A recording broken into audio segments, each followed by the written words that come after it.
Bom, o conceito de som do É Quase Verdade, ele é um pouco subversivo também, como o filme. Nas conversas com o Emanuel e com o Francisco, a gente pensou em alguns momentos, causar um desconforto sonoro pelo fato de não ser o som do filme, não é a convenção de que é um documentário, né? Porque ele é um documentário, mas a gente tentou ir para um outro lado, do lado de causar uma sensação na pessoa que está assistindo.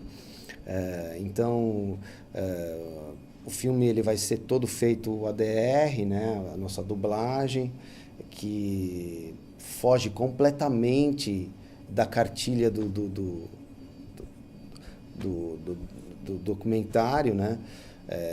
Então, a gente está tentando, enfim, que o som que ele não siga os preceitos já estabelecidos do que é um documentário, do som direto, toda aquela história, e toda a ambientação ela vai também contar uma história, ela vai reagir aos diálogos, enfim, momentos que você está vendo uma coisa só que você está ouvindo outra, enfim, dá esse pouco desse choque para trazer algo mais, enfim, um experimento, vamos ver se vai, acho que vai funcionar bem.